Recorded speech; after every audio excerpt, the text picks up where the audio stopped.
hoje vimos falar do ozono em termos medicinais, da ozonoterapia propriamente dita em termos médicos.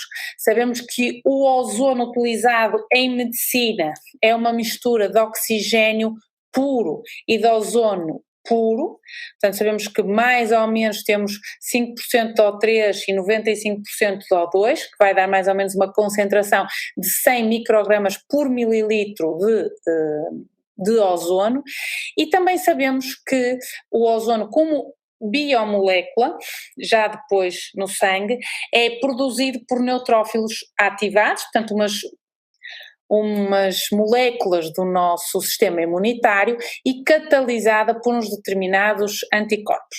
Isto significa que, como o ozono é uma biomolécula, não existe alergia ao ozono, o que ainda nos confere mais segurança à ozonoterapia como técnica terapêutica.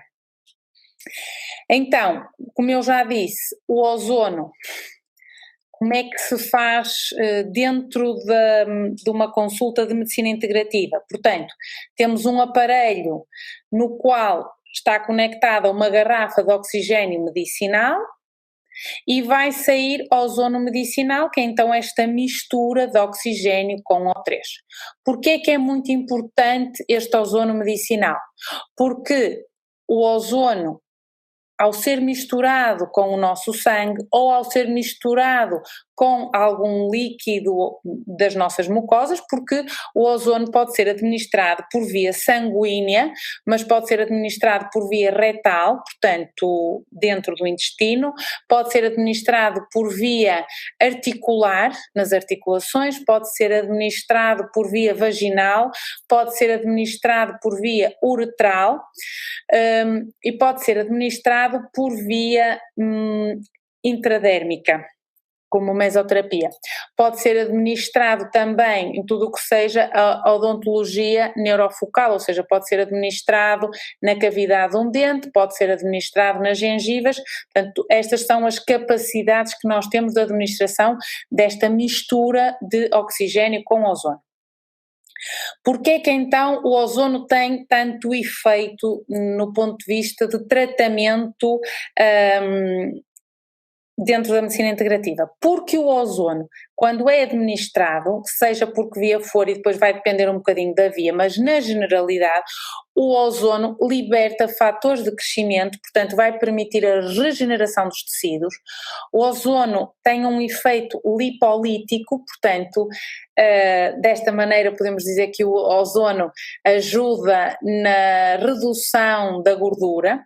O ozono melhora a drenagem linfática, portanto estas duas vias, quando são estas duas ações, quando nós injetamos o ozono, por exemplo, no tecido adiposo, significa que estamos a trabalhar para um efeito lipolítico, ou seja, vamos perder gordura naqueles sítios. O ozono liberta óxido nítrico, é muito importante, portanto, para a vasodilatação. Sabemos hoje em dia que existem uma série de doenças crónicas, particularmente as doenças neurodegenerativas que precisam deste óxido nítrico e as doenças cardiovasculares também. Portanto, o ozono trabalha muito bem este tipo de doenças. O ozono também optimiza as funções hepáticas, as funções renais, as funções tiroideias, ou seja, de uma certa forma ajuda no metabolismo orgânico, estimula a síntese de enzimas antioxidantes intracelulares. Isto é uma parte muito importante do efeito terapêutico do ozono. E o ozono optimiza a liberação de oxigênio nos tecidos e o ozono modula a cascata inflamatória, as chamadas citoquinas.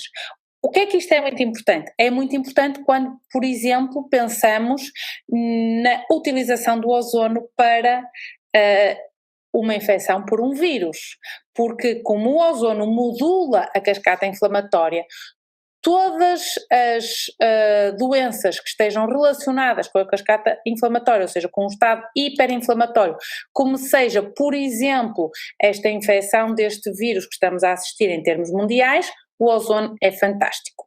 Portanto, é muito importante que possamos utilizar ozono em todas as infecções víricas. Portanto, em resumo, o ozono é interessante para infecções, de uma forma geral, o ozono é interessante para patologias vasculares, sejam as doenças cardiovasculares, sejam as doenças neurodegenerativas que estejam associadas a uma alteração da microcirculação, e o ozono é muito interessante como modulação imunológica e inflamatória.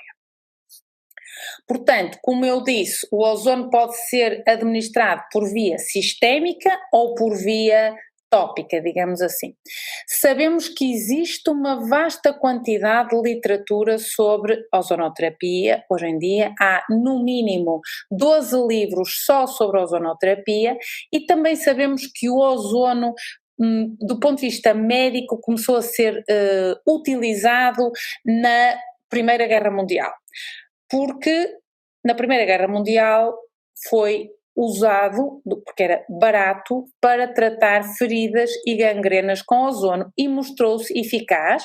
Isto está descrito num artigo de 1915, em que o cirurgião-chefe do exército alemão realmente explica como é que o ozono, como tratamento tópico de feridas, conseguiu evitar que se fizessem muitas amputações.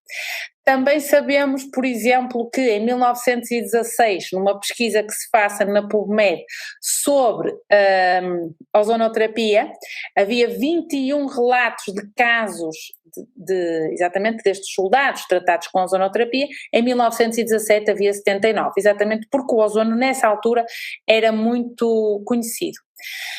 Mas, volto a dizer, o ozono não pode ser patenteado e, portanto, ficou aqui um bocadinho perdido no tempo. É importante dizer que o ozono não pode ser inalado. Portanto, este ozono que usamos em consultório não pode ser inalado.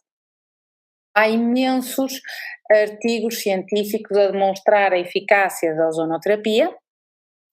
Vamos falar noutro dia. Hoje vão ser palestras curtas, que agora estamos a fazer este tipo de palestras, que eu agora prometo a mim mesma que demora pouco tempo e tenho que cumprir, tenho que ser boa com a minha pessoa.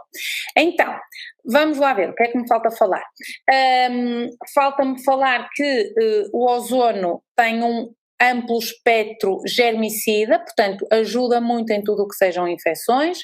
Mais uma vez, o ozono, resumidamente, regula o sistema antioxidante do nosso corpo, melhora o metabolismo do oxigênio, melhora o sistema imunológico e regula o metabolismo. Portanto, é muito interessante naquelas doenças em que esteja a ser utilizado do ponto de vista de doenças que estejam relacionadas com alterações do metabolismo.